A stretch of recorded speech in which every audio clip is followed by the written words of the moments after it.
The Cleveland Cavaliers released wing Patrick McCaw on Monday, ahead of the 5 p.m. deadline to guarantee his contract for this season. McCaw, who agreed to a free agent deal with the team last week, played only 3 games for the Cavs, scoring a total of 5 points. He joined the Cavaliers on a $6 million non-guaranteed contract offer, which the Warriors refused to match. I want to ask you where he could end up as a free agent, where he could potentially fit well, but also want to ask about the situation at hand. Is it something that the league should be looking into? Is there a rule here that you think perhaps should be changed because of the loophole that's been found? Go ahead, Mike. You had an interesting take on this today when we talked.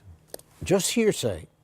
But remember, if he did not sign with someone, he was still Golden State's property. Right. So he had to sign with another team. There weren't a lot of takers out there offering him money.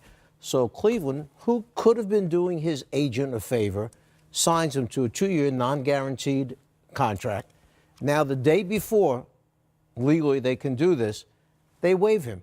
Well, guess what? He's now a free agent. So now he can go to a team that perhaps his agent has already talked to, negotiate a deal worth more than what he was getting from the Cavaliers, and he winds up in a place that he's happy with and really wants him and can use him. And Cleveland has done a very nice favor for an agent who may happen to have a great player down the road some year. We don't know that. But he couldn't go back to Golden State, and he could sign with the Cavs for significantly less. Yeah, I don't see him doing either, though. He's not going back to Golden State. I think they made that perfectly clear, and they didn't want to match him. And the Cavs don't need him, to be honest with you. Yeah. They've got a number of players at the same size, do the same things that he does. Agreed. I think he's one of those guys that fits on a good team. I don't think he fits on a bad team. I don't think you can give him the ball and say, go create for others and stuff. You know, he got a lot of open shots, but I tell you what, everybody gets open shots if you play with KD, Steph, and Clay. You know, they're gonna be off you. I could see him going. You know, Chris Paul has had problems. I could see Houston being a buyer maybe in this market where McCaw could make some shots for them, you know, defend well enough at that point guard, do just enough off the dribble and be clever enough with the ball that you give James a little bit of a rest, harden off the ball a little bit. I could see him going to a good team.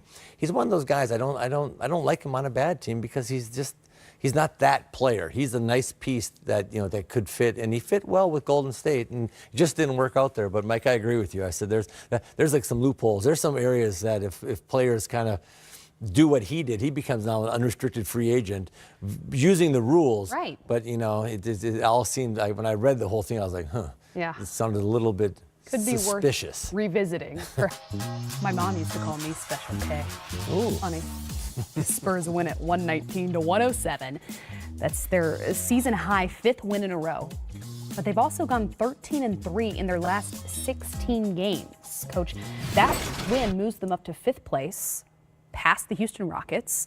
What is it that stands out about the way this team is playing right now and hitting their stride halfway through this season? I like their ball movement on the offensive end, and they've incorporated 2 ISO players in Aldridge, who plays mostly on the box or the elbows, and DeRozan, who doesn't shoot threes, coming off of actions and then getting into his one-on-one game. But they've incorporated those 2 guys in how they play alongside of some good three-point shooters now. And they've changed their lineup a couple times. Pop's twisted some stuff around. Defensively, they seem a little bit more aggressive to me than they have been. You know, I mean, they're getting up a little bit more. They're more confident in their schemes. They're pushing up. Their help is there.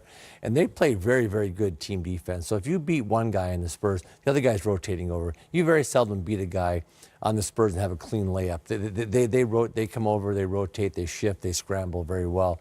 But it's their ball movement. I like the fact that we talked about it earlier.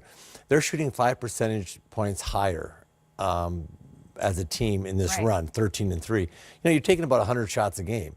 You're making 5 more shots a game. Yeah, that's huge, exactly. And you're talking about some of those being threes too, because they stopped having a lot of the poorer shooters shooting a lot of threes. Their top guys are knocking down threes, but I like their body and ball movement and just how they're playing. They're hitting stride. They had a whole new team this year, a whole new look. It took a little while to find it, but again, I've said this a million different times. It's Pops is the gold standard in this league for coaching, and he'll find a way. You give him enough time, and he's around that team enough. He'll figure out.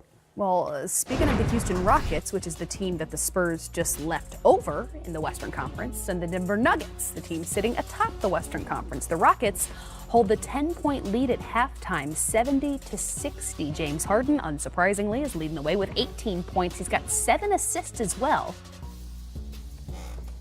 Let's bring in, again, the czar of the telestrator. To break down, though, what Nikola Jokic has done thus far, not just what he's done thus far, because he does have 15 points in this one. He also has 7 turnovers.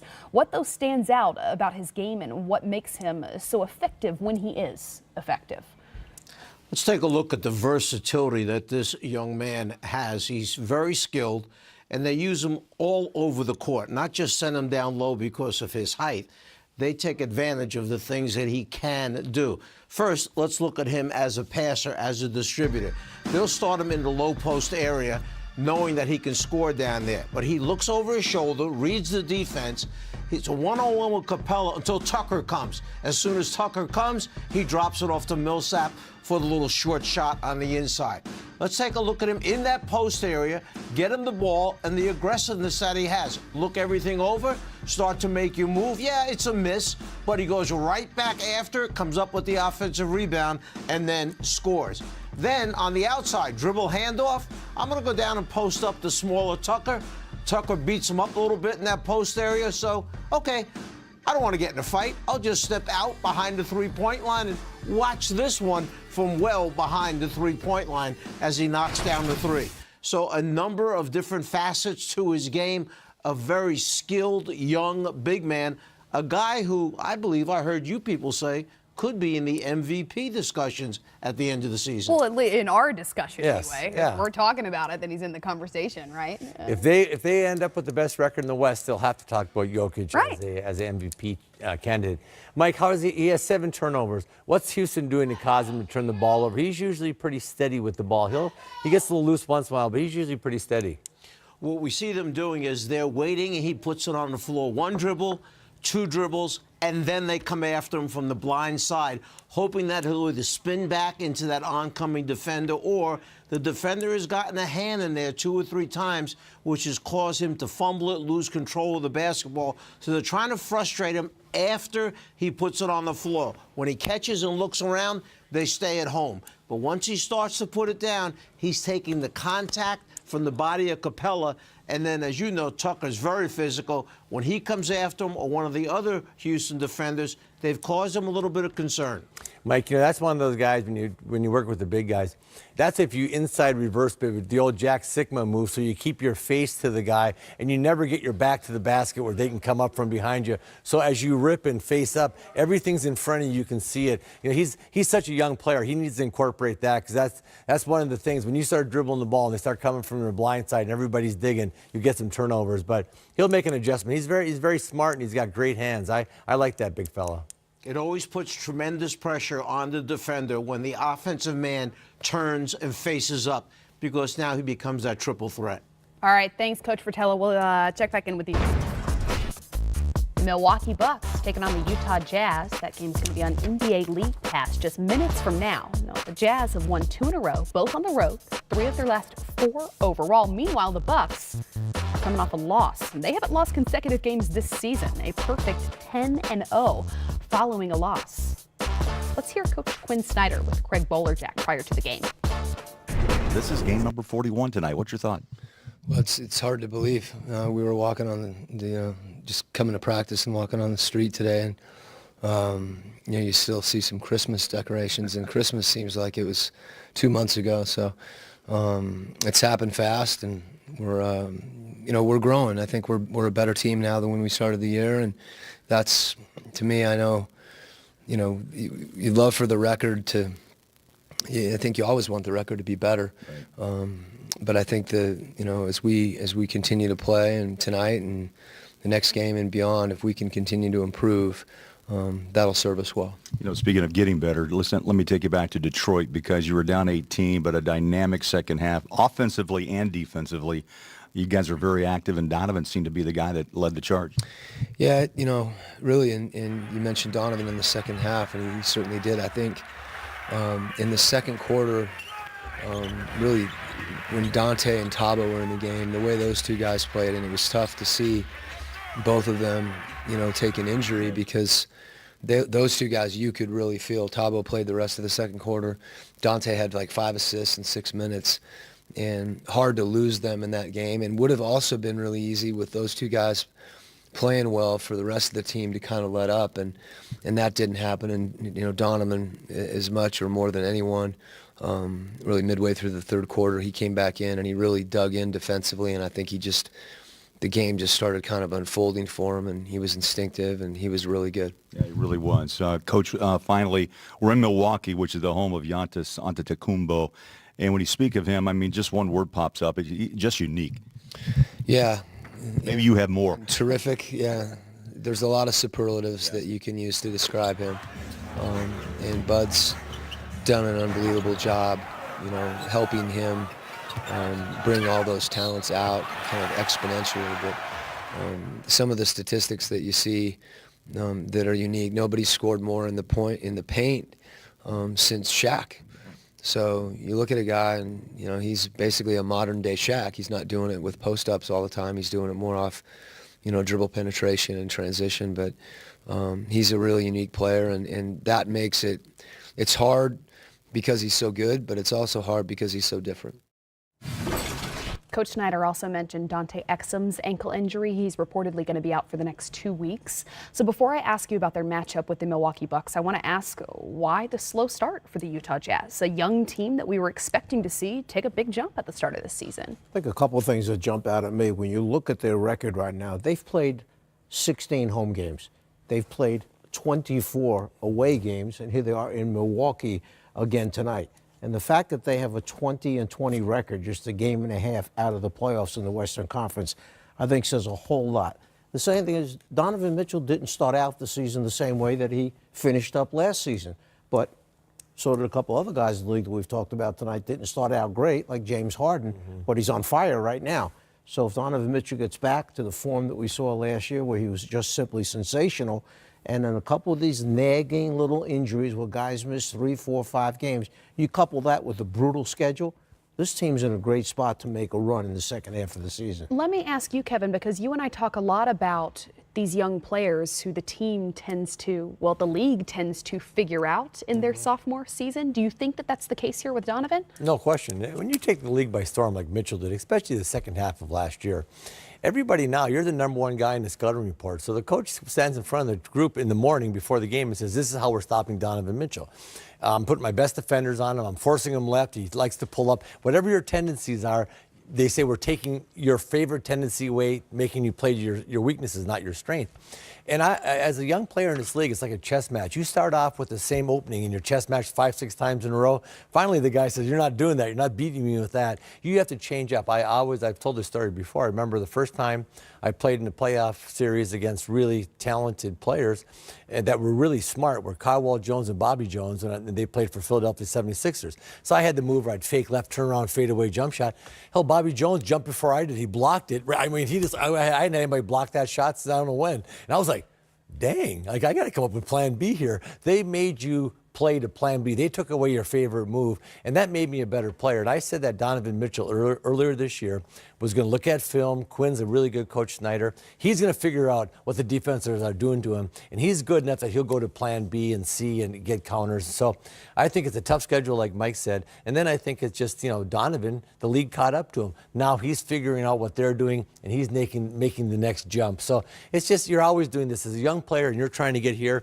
You do this all the way up, and he's just on his just stages of growing up that ladder. And they're taking on a Milwaukee Bucks team that's sitting at about the Spurs and what's made them so effective in this stretch. As we take a look at their first 25 games as opposed to their last 15. Well, for me, the biggest thing is the defensive rating is they've played so well. I'm always amazed when Pops can get a bunch of slow guys, Mike, to play deep. When your bigs are slow, it's hard to have really schemes that work because they're always got to be in sag in positions where they're covering small amounts of the floor.